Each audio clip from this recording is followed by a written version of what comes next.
जो है मद नैनो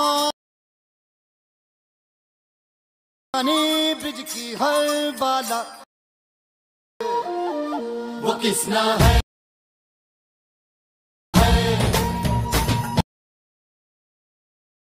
किसना है वो है अलबेला मद। Hello guys, welcome back to my channel Sagar 001। তো বন্ধুরা, কাল জন্মাষ্টমী, তাই ভাবলাম আপনাদের জন্য একটি কৃষ্ণ ঠাকুরের স্পেশাল জন্মাষ্টমী একটি ভিডিও নিয়ে চলে আসি। অনেকেই রিকোয়েস্ট করেছিল ভিডিওটি নিয়ে আসার জন্য, তাই নিয়ে চলে এলাম। আরও অনেক ভিডিও আসবে, তো এই ভিডিওটি আপনারা রিভিউ দেখে নিশ্চয়ই বুঝে গেছেন যে ভিডিওটি কীরকম হতে চলেছে। তো এরকম ভিডিওটি ক্রিয়েট করতে চাইলে স্কিপ না করে এই ভিডিওটি সম্পূর্ণ দেখতে থাকুন, এবং আমার এই চ্যানেল নতুন হয়ে থাকলে চ্যানেলটিকে সাবস্ক্রাইব করে পাশে থাকা বেল আইকনটি অল করে দেবেন। তো চলুন বেশি দেরি না করে ভিডিওটি শুরু করা যাক। তো এই ভিডিওটি ক্রিয়েট করতে যে সমস্ত মেটেরিয়ালগুলি প্রয়োজন হবে, সমস্ত মেটেরিয়াল পেয়ে যাবেন আপনারা আমার এই ভিডিও ডেসক্রিপশানে। ওখানে ফুল প্রজেক্ট দেওয়া রয়েছে এবং একটি ভিডিও ক্লিপ প্রয়োজন হবে, ওটিও ডেসক্রিপশানে পেয়ে যাবেন, ওখান থেকে নিয়ে নেবেন। তো প্রথমে কী করবেন, প্রথমে আপনারা এলাইট মোশন অ্যাপ্লিকেশনটি ওপেন করে ফুল প্রজেক্ট যেটি রয়েছে ফুল প্রজেক্টটিকে ওপেন করে নেবেন। ওপেন করে দেওয়ার পর এরকম পেজ ওপেন হবে। দেখতে পাচ্ছেন এখানে লেখা রয়েছে ভিডিও অ্যাড, ভিডিওটি টেলিগ্রামে দেওয়া আছে। তো ওখান থেকে নিয়ে নেবেন আপনারা। নিয়ে নেওয়ার পর আপনাদের এখানে প্রথমে ভিডিওটি অ্যাড করতে হবে। তো ভিডিওটি আমি এখানে অ্যাড করে নেব। ভিডিওটি অ্যাড করার জন্য কী করবেন, এখানে প্লাস এখানে ক্লিক করবেন, মিডিয়াতে ক্লিক করবেন, দেন এখানে ভিডিওটি আপনারা সিলেক্ট করে দেবেন। তো যে ভিডিও ক্লিপটি সিলেক্ট করে দিলেন। ভিডিও ক্লিপটি অ্যাড করার পর আপনাদের কী করতে হবে, ভিডিও ক্লিপটিকে বর্ডারটি নিচে নিয়ে আসতে হবে। নিচে নিয়ে আসার জন্য ভিডিও ক্লিপটির সাইডে এখানে লং প্রেস করে ধরবেন, তারপর বর্ডারটি রয়েছে বর্ডারটি নিচে নিয়ে চলে আসবেন। আর এই যে লেখা রয়েছে ভিডিও আর ভিডিওটি টেলিগ্রামে, এর মাঝখানে ঠিক লিখে চলে আসবেন। এখন অ্যাড হয়ে গেছে। এবার আপনাদের কী করতে হবে, এখানে দেখুন ফটো অ্যাড করতে বলছে। ফটো অ্যাড করার জন্য উপর দিয়ে স্ক্রল করে দেখবেন নিচে যে ব্লু কালারের যে পেজগুলো রয়েছে এগুলিকে আপনাদের ফটোগুলিকে অ্যাড করতে হবে। তো কী করবেন, এখানে আপনাদের এখানে ক্লিক করতে হবে ব্লু কালারের যে পেজটা রয়েছে, এখানে ক্লিক করার পর কালার এন্ড ফিলে ক্লিক করে এই পিএনজি অপশনে ক্লিক করে আপনারা এখান থেকে ফটো অ্যাড করে নেবেন। তো এখান থেকে ধরুন এই ফটোটি অ্যাড করে নিচ্ছি, এখানে প্লাস এখন অ্যাড করে নিলাম, অ্যাড হয়ে গেছে। আবার এখানে যে ছবিটি অ্যাড করতে হবে এটিকেও সেম এখানে ক্লিক করব, কালার এন্ড ফিলে ক্লিক করব,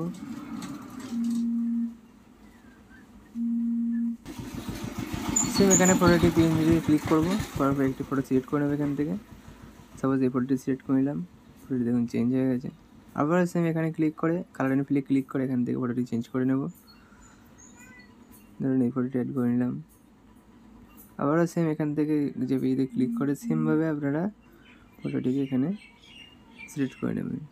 তো এইভাবে আপনারা ফটোগুলিকে চেঞ্জ করে নেবেন। আমি আর চেঞ্জ করছি না, জাস্ট আপনাদেরকে দেখিয়ে দিলাম, আপনারা ফটোগুলি চেঞ্জ করে নেবেন।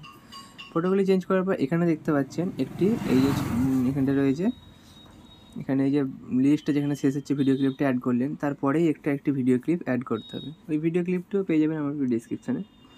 তো ওই ভিডিও ক্লিপটি অ্যাড করে নেবেন। অ্যাড কী করে করবেন আমি দেখিয়ে দিচ্ছি। তো ভিডিও ক্লিপটিকে এখানে সিলেক্ট করার পর ভিডিও ক্লিপটির উপর ক্লিক করবেন। আবার বলে দিচ্ছি ভিডিও ক্লিপটি আমার ডেসক্রিপশানে পেয়ে যাবেন। ভিডিও ক্লিপটি সিলেক্ট করার পর ভিডিও ক্লিপটিকে ফুল স্ক্রিন করে নেবেন। ওপরে থ্রি ডটে ক্লিক করে fill composition area full screen হয়ে গেল। হয়ে যাওয়ার পর কী করবেন, ঠিক এই যে সাইজটা এখানে রয়েছে আপনারা ঠিক এখান থেকে এই সাইজটা এখানে কেটে দেবেন। দেখুন ভিডিও ক্লিপটি অ্যাড করে দেওয়ার পর কী করবেন, আপনারা এই যে ব্লেন্ডিং এন্ড অপাসিটি আছে এখানে ক্লিক করে লাইটিংয়ে ক্লিক করবেন, দেন স্ক্রিন করে দেবেন।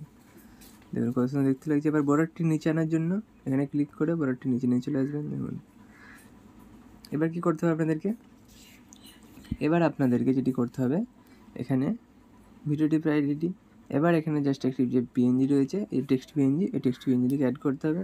টেক্সট পিএনজিটি কোথায় পাবেন, দেন এখান থেকে ব্যাকে চলে যাবেন, গিয়ে এখান থেকে টেক্সট পিএনজিটিকে সিলেক্ট করে নেবেন। তো টেক্সট পিএনজিটিকে অ্যাড করে নিয়েছি, এখানে মুভমেন্ট আসবে ক্লিক করে ছোটো করে নেব, এখানে ছোটো করে নিয়ে আবার মুভমেন্ট আসবে ক্লিক করে এখানে পজিশনের মতো বসিয়ে নেব। তো বসিয়ে নিয়েছি। এবার শেষ পর্যন্ত নিয়ে যাওয়ার জন্য পিএনজিটিতে ক্লিক করে এখানে এই বাটনটিতে ক্লিক করলে শেষ পর্যন্ত চলে আসবে। দেখুন ভিডিওটি প্রায় রেডির মুখে। এবার এখানে আরেকটি ভিডিও ক্লিপ অ্যাড করতে হবে। ওই ভিডিও ক্লিপটি পেয়ে যাবেন আপনারা আমার এই ভিডিও ডিসক্রিপশানে, ওখান থেকে নিয়ে নেবেন। যদি কোনো প্রবলেম হয় কমেন্ট করবেন, প্রবলেম সলভ করে দেবেন। এটিতে ভিডিও ক্লিপটিকে ফুল স্ক্রিন করে ব্লেন্ডিংয়ে ক্লিক করে লাইটিংয়ে স্ক্রিন করে দেবেন, দেন সাউন্ডটিও কমিয়ে দেবেন। দেখুন এরকম দেখতে লাগছে। তো ভিডিওটি প্রায় সম্পূর্ণ রেডি। এবার ভিডিওটিকে সেভ করার জন্য কী করবেন, ওপরে সেটিং অপশানের পরে শেয়ার অপশানে ক্লিক করে নিচে এক্সপোর্ট অপশানে ক্লিক করে দেবেন। আর কিছুক্ষণ ওয়েট করবেন, দেখবেন গ্যালারিতে আপনাদের ভিডিওটি সেভ হয়ে গেছে। তো চলুন বন্ধুরা, দেখা হচ্ছে নেক্সট ভিডিওতে। ততক্ষণের জন্য সুস্থ থাকবেন, ভালো থাকবেন, বাই বাই।